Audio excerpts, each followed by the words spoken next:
César Antonio Molina, muy buenos días. ¿Qué tal? Te voy a dar 2 besos. Sí, Un auténtico encantado. placer Igualmente. recibirte no en el plató como en otras ocasiones, sino en este día maravilloso que tenemos Sí. aquí en la ciudad de A Coruña.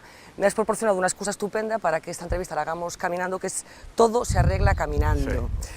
Quiero empezar, César, por la dedicatoria. Sí. Se lo dedicas a tu hija Laura Sí. para que se acuerde de su abuelo, es decir, de tu padre, que creo que tiene algo que ver con este título. Sí. Cuéntanos.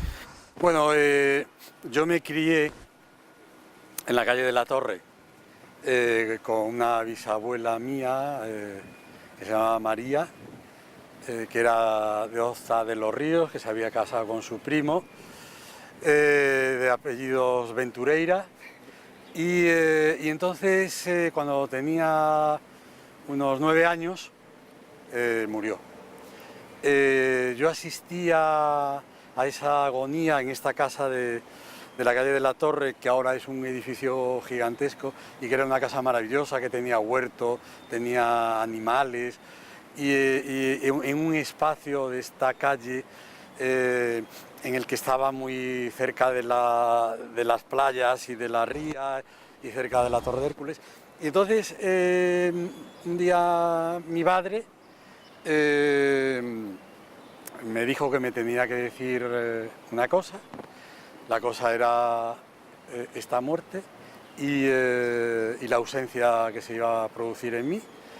Y me llevó al salón de la casa y yo creo que él pensó hacerlo de una manera ritual, sentarme. Convencional. Sí, convencional y tal. Y de repente se levantó, me cogió de la mano y me dijo: vamos a caminar, que todo se arregla caminando. Vamos a caminar, que todo se arregla caminando. Y entonces salimos a la calle y fuimos hacia la Torre de Hércules, y entonces mi padre me fue contando el fallecimiento, lo que significaba la muerte, lo que significaba la ausencia de una persona, pero el recuerdo que había que mantener de ella. Y bueno, fue la primera vez, a través de esta frase, que yo conocí lo que el efecto significaba balsámico de caminar. Del caminar, por una parte, oír la palabra muerte ya físicamente representada en una persona a la que yo quería muchísimo, la muerte como ausencia de esa persona. Yo a partir de ese momento dejé esa casa y pasé a la casa de mis padres, que estaba muy cerca, ¿no? Y bueno, desde entonces no he parado de caminar. Y caminar para mí pues significa, es una manera, quizás para mí la mejor manera de pensar, de meditar, de proyectar las cosas que quiero escribir, tanto sean artículos como libros o como poemas. Y bueno, quería también rendirle este homenaje a mi padre, que claro, porque en el fondo esa dedicatoria también es un un ejercicio de memoria, ¿no? O sea, sí, por una parte sí. reivindicas el efecto terapéutico, balsámico del caminar, lo que proporciona, ese viaje interior que proporciona, pero por otra parte también haces una apelación a la memoria, ¿no? Que también es una obsesión tuya, ¿no? Sí. Hago un recuerdo, de muchos recuerdos de diferentes épocas de mi vida, y también reflexiono lo que la vida es un caminar. Claro.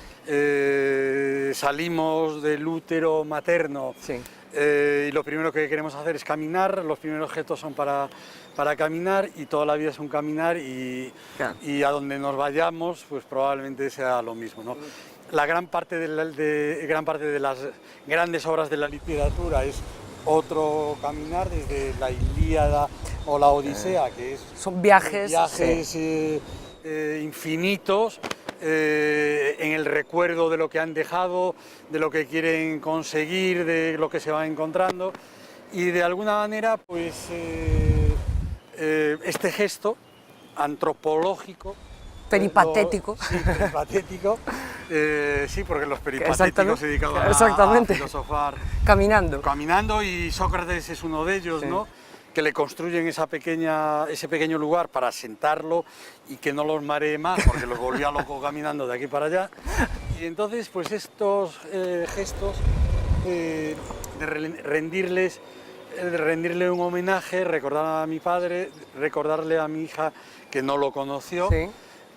Y también en momentos difíciles, como los que vivimos, momentos difíciles, quizás de los momentos, en el caso de España, más difíciles, yo creo que desde el comienzo de la democracia, decir que este caminar también resuelve las cosas, este repensar nuestra vida, repensar lo que hemos hecho y confiar en nosotros mismos, nos llevará a un buen puerto, pero lo que no podemos es parar. Es pararnos. César, estamos en Coruña, concretamente en los Jardines de Méndez Núñez, para quien no conozca bueno, el centro de la ciudad.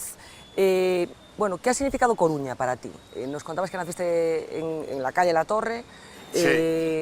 ¿Qué significó? ¿Qué ha significado? Bueno, sí, ¿Qué caminatas te has dado por Coruña? Bueno, Coruña para mí es mi origen, son mis referentes, mi familia desde tiempo inmemorial.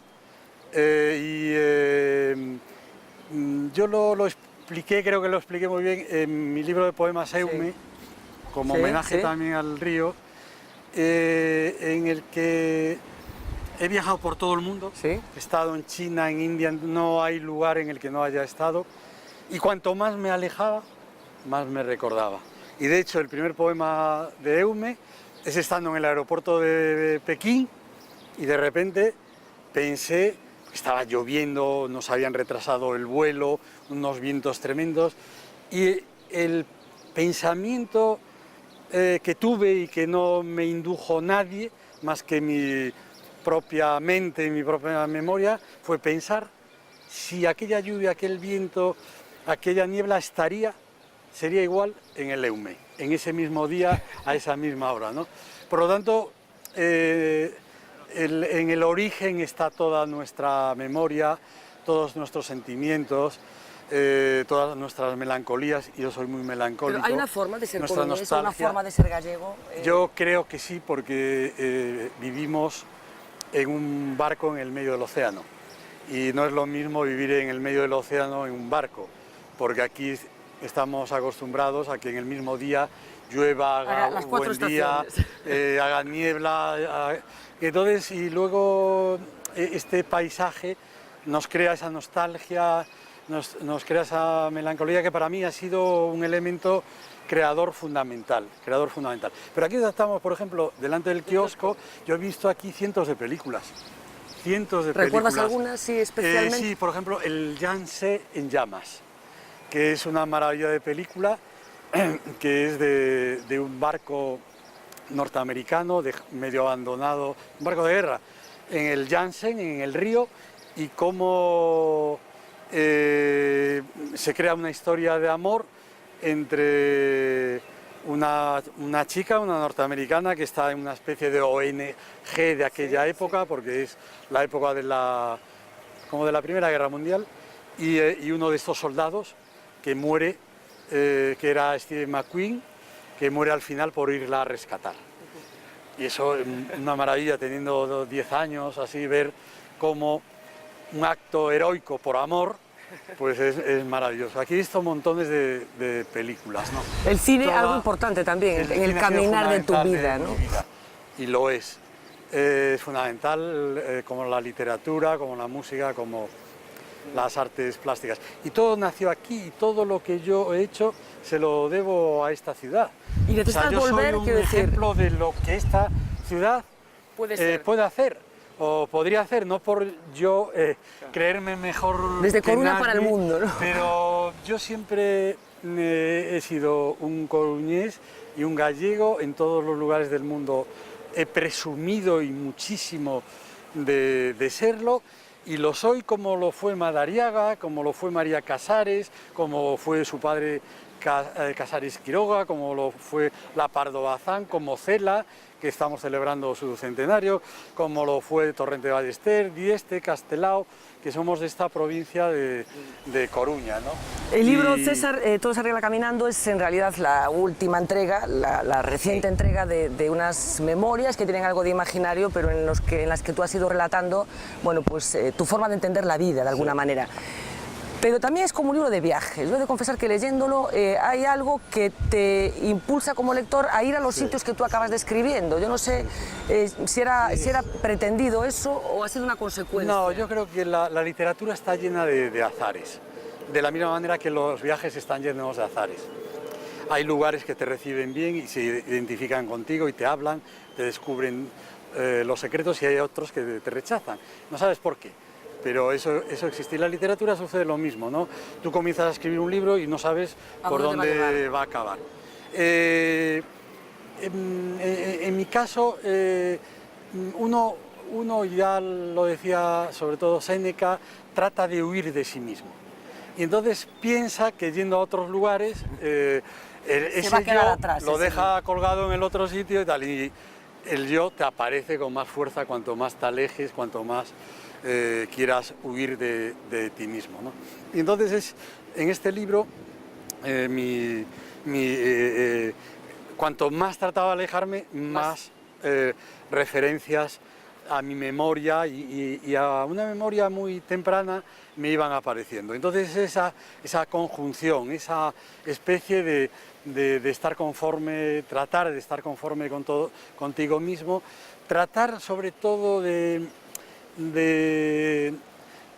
ver siempre lo bueno y lo positivo que tiene la vida a pesar de las cosas terribles que pasan y que han sucedido, pero yo creo que en la balanza es mucho mejor lo positivo que lo negativo, y luego tratar de explicarle a la gente lo importante que es la cultura, porque estás acompañado de los escritores, estás acompañado de los personajes de sus libros, en las películas te metes a discutir con Truffaut en La Noche Americana, o sea, es una maravilla la cultura, que es algo que te acompaña, porque ya nuestras preocupaciones las tuvieron desde siempre, los de antes. Parece que somos todos únicos y originales, ¿sí? Que no es cierto, no, porque si lees ya digo, Sócrates, encuentras a una persona que tiene el mismo miedo que tenemos nosotros a lo desconocido, que reflexiona sobre la vida, sobre los cambios, sobre lo que va pasando, el paso del tiempo y todo eso, César, y nos puede ayudar eso. De todos los suelos que has pisado, que han sido muchos,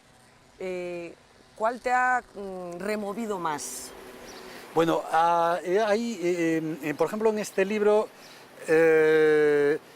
he recorrido también muchos lugares de Europa, de Estados Unidos, de África.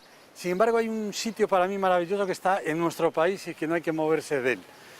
Se llama San Baudelio y está en la provincia de Soria. Son 80 metros cuadrados. Es de una especie de monasterio donde en el siglo XII se juntaron monásticos cristianos, árabes y judíos. Y entonces en esos 80 metros que ves la ermita esta de San Baudelio y por fuera parece una casona, y entras y hay primero una palmera gigantesca como esta de piedra que cubre todas las tres, digamos, las tres culturas monoteístas. Luego están unas pinturas, algunas de las cuales terriblemente se las llevaron a Estados Unidos, que representan el alma, el espíritu, la caza, y que lo rodea. Y luego está lo que llaman allí la mezquitilla, la sinagoga y la iglesia cristiana bizantina. El símbolo de lo mejor del ser humano. Sí, o sea, que se haya juntado allí gentes de las tres culturas, sin intermediarios, para pensar sobre la idea de Dios, sin conflicto, sin guerra, me parece maravilloso. Es un sitio que da una paz, a mí me ha dado siempre una paz tremenda.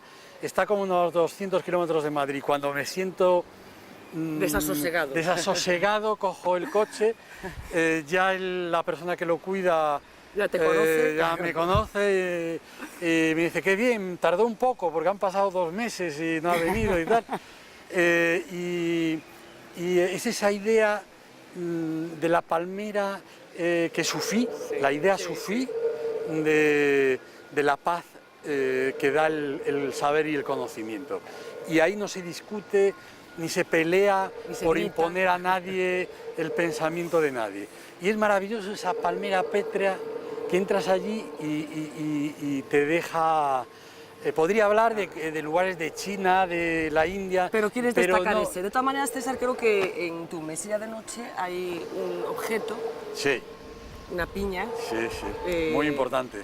¿Qué es esa piña? Bueno, cuando estaba en el ministerio y vine a Aspontes, porque ya estaba comenzando a llenarse La laguna, el lago, la laguna, y entonces también querían hacer un museo de antropología y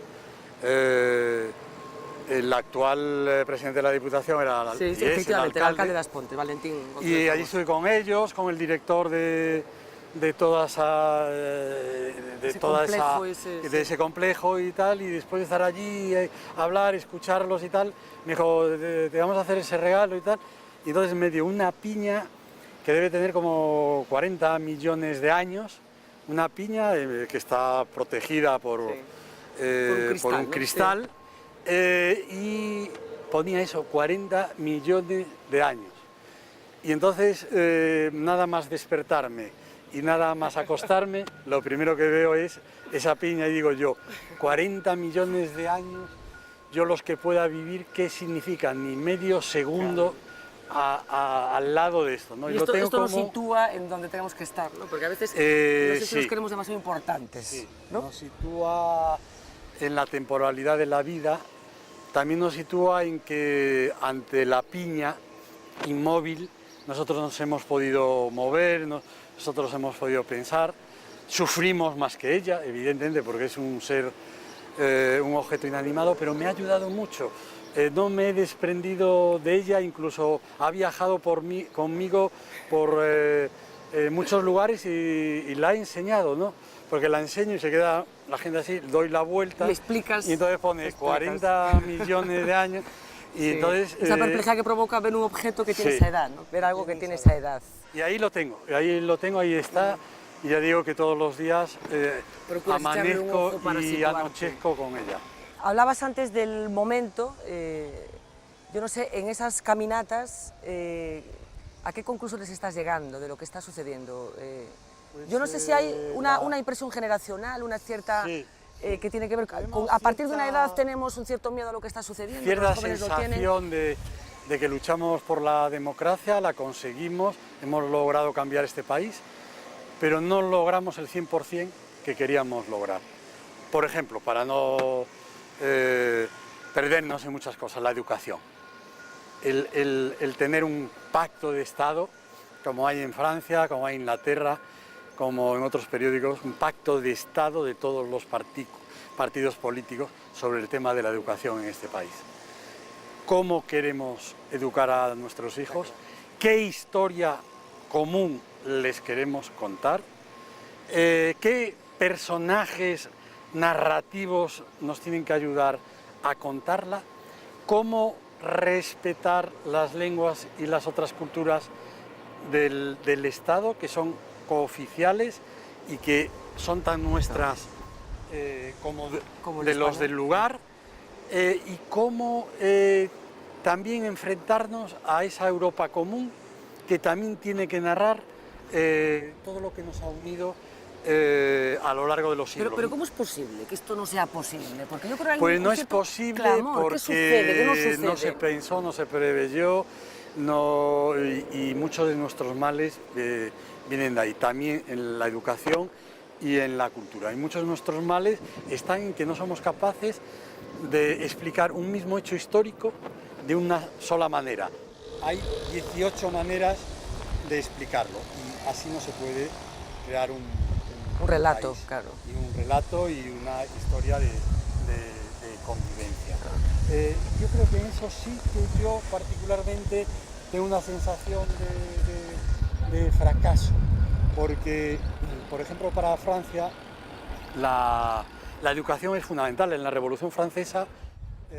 Tan fundamental que la exportan, ¿no? Que hay, por supuesto, mi hija estudió en el liceo francés, francés los liceos franceses están en todo el mundo, gran parte de nuestros hijos de los diplomáticos. Forma parte de lo que es la República. Claro, la República se basa fundamentalmente en en la educación, libertad, igualdad, y todo. Por ejemplo, uno de los institutos que está cerca de los Campos Elíseos, el Instituto de los Liceos Franceses, sí, uno de los grandes, los niños entran todos los días con las efigies de Rousseau, de Montesquieu, de Voltaire, de Montaigne, de todos los grandes escritores. Yo no conozco ningún instituto en España que los niños entren bajo las efigies. Todos, yo creo que todos los con la libertad, rosetones, igualdad, fraternidad, todo eso. Se basa eso en la libertad de expresión, en la igualdad de todos ante las leyes, el laicismo fundamental, el laicismo algo fundamental, que el laicismo solo significa que lo reivindica el propio Papa. Claro, reivindicar que cada uno puede pensar y que el pensamiento es privado y con un respeto, ¿no? Por lo tanto, eso es fundamental y aquí no supimos hacer eso. Y yo creo que nuestros problemas es lo que digo yo, la mala educación democrática que hemos dado ha creado una mala democracia. O sea, no la buena democracia que nosotros queríamos del todo, sino que ha provocado pues, gente que no respeta la Constitución, que piensa que la transición no se debió de hacer así, que piensan que han llegado ellos y que solo ellos son... Hasta que llegaron ellos no existía la historia, ni se hizo absolutamente nada, pero todo eso es por una mala educación, es porque las cosas que no se conocen, que no se enseñan con amor, con respeto, con cariño, sin complejos y sin complejos. Sin complejos, pues no se respetan porque ¿Y la se socialdemocracia, desconoce. César? Porque, bueno, has estado vinculado al Partido Socialista, en un momento, yo creo que el más complicado, estarás conmigo, desde que se recuperó la democracia en España, toda la socialdemocracia en Europa en una crisis de identidad y de lo que quiere ser y de las soluciones que puede aportar. ¿Es preocupante que el discurso político... Es preocupante porque yo creo que la socialdemocracia es la que ha hecho avanzar a Europa, es la que ha creado el estado de bienestar, es la que ha creado los servicios públicos y los ha defendido todo. No quiero decir solo la socialdemocracia, pero la socialdemocracia yo la considero que ha estado siempre en esa vanguardia, ha defendido la laicidad, ha defendido el derecho de acoger a gente como se nos acogió a nosotros en las circunstancias difíciles de nuestra guerra civil y tal. Y tiene un problema de identidad, porque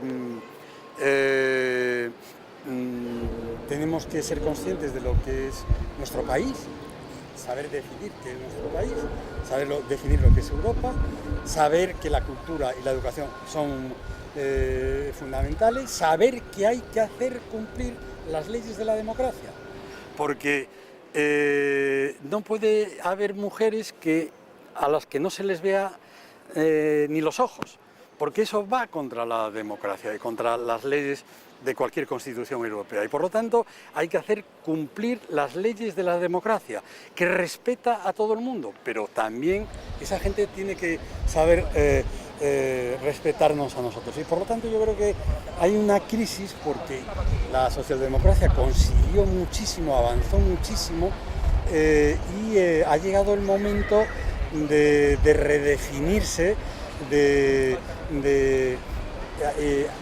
volver a tomar las bases de las que partió y volver a exigir a sus políticos que estén preparados, que sean una élite culta, que se hagan cumplir las leyes, que no haya robos ni prevaricaciones, y que no haya esta especie de fatiga democrática que hay en Europa, que hay una especie de fatiga democrática en la que muchos de los ciudadanos que son demócratas piensan que ya no los defienden como los defendían antes, que hoy son las multinacionales, que hoy son terceros países que influyen, sentirse un poco huérfano de esa protección que siempre tuvo la sociedad. César, en un momento tú decides emprender un camino que es meterte en la política activa, digamos, aceptas el Ministerio de Cultura.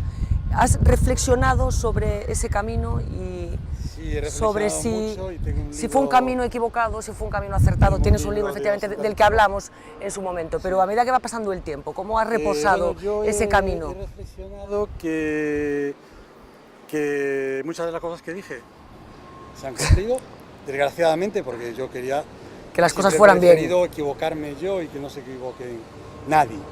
Pero así ha sucedido así porque el Partido Socialista debe saber qué es España. Y si no sabe lo que es España, es un problema, porque otros sí que saben lo que es España. Entonces eso tiene que partir de ahí, tenemos que partir de qué es España, qué somos los españoles, quiénes configuran este país, cómo se configura y a partir de ahí todo lo demás. El problema es, en política no puede haber la duda socrática. O sea, la duda la puedo yo tener en mi libro, que está lleno de dudas, porque la literatura se basa en la duda y el arte y la creación se basa en la duda, pero la política no. La política tiene que saber de manera muy firme y muy clara cuáles son sus principios, cuáles son sus caminos y cuáles son sus fines.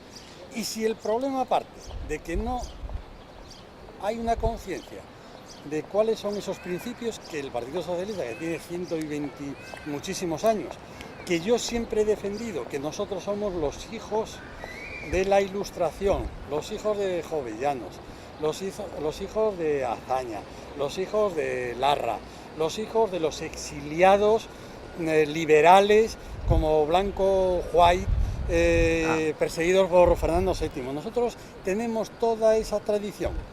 Si se desconoce esa tradición y se entrega a otro pensamiento desconocido, pues entra en crisis. ¿Pero reconoces a este crisis PSOE? grave. ¿Reconoces a este PSOE? Al de actual, al de hoy. Yo trato de reconocerlo porque el partido al que yo voto y al partido que le sigo manteniendo mi fidelidad, a pesar de que he sido muchas veces muy crítico.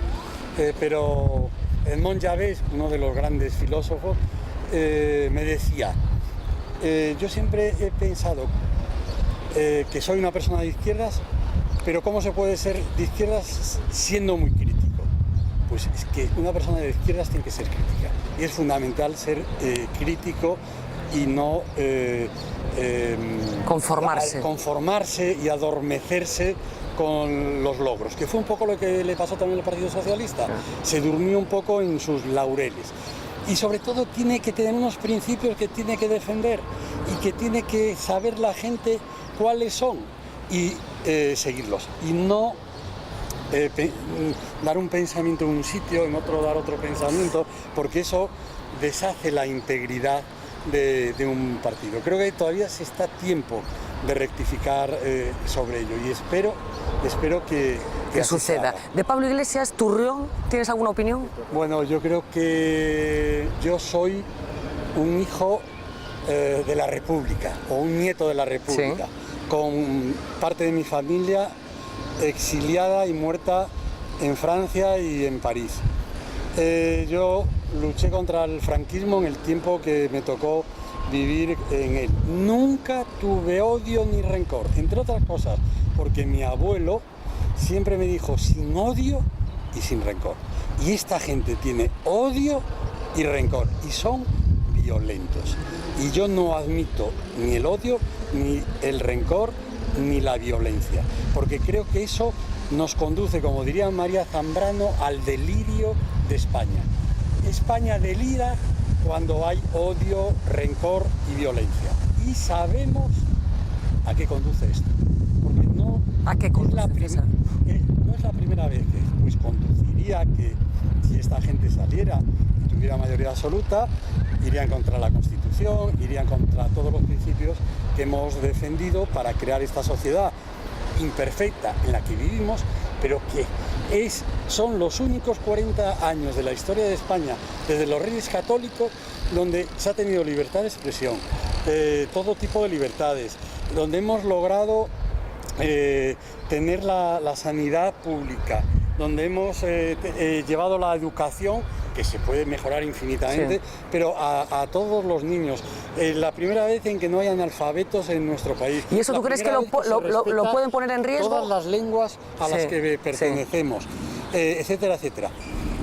Yo creo que esta gente, yo estuve en Bolivia y en otros países que son sus referentes y no tienen respeto. De hecho, ya lo han demostrado cuando fueron al Parlamento, hicieron todo ese circo, insultándonos a todos los demás ciudadanos, porque el Parlamento es la representación de toda la ciudadanía y de todo el pensamiento político del país, y cuando hicieron todo ese circo mediático insultando a esa institución. No recordemos que yo traté mucho, por ejemplo, a Rafael Alberti. Sí. Rafael Alberti fue diputado, o la Pasionaria, o tanta gente del exilio que vivió la guerra civil, que vivió el exilio, que volvieron a España, que se sentaron en esos mismos asientos donde ahora se sientan esta gente, y fueron respetuosos. Incluso oliendo la naftalina del franquismo. Que acababa de salir de allí, y fueron respetuosos. Y esta gente llevan al niño del no sé qué, y empiezan a insultar, a hacer cosas machistas, como lo de la chica esta que le cede el despacho, no sé qué. Una vergüenza. Y eso significa que no tienen ningún problema, porque no creen en la democracia, en destruirla. Y yo creo que la democracia tiene que ser combativa contra quienes la quieren destruir. La democracia es pacífica hasta que alguien la quiera destruir. Se sienta amenazada. Y en ese momento tiene que reaccionar. Y esta gente, ojalá me equivoque, de nuevo, ojalá me equivoque, la quieren destruir. César, estamos acabando ya, pero quería que para cerrar el círculo, acabar con Todo se arregla caminando, que nos recomendaran a todos, a los espectadores también, una caminata. Vamos a irnos fuera de España, algún sitio, por algún referente literario, por algún referente personal. Ya sabes que para mí Nápoles, Italia y Nápoles... hay mucha Suiza, Roma, mucha Suiza y aquí también. Sí, también mucho. Suiza es un gran país, muy maltratado por la opinión pública, porque allí he visto algunos de los mejores museos privados, pero de gente que hizo dinero y que quiso hacer su gran biblioteca, su gran museo. Por lo tanto, yo he aprendido a respetar mucho. Pero recomienda un sitio concreto.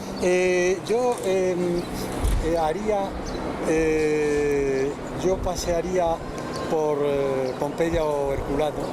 Un paseo que no se puede hacer porque el de la Villa de los Papiros, porque nadie se arriesga, aunque yo lo hice con los arqueólogos de allí.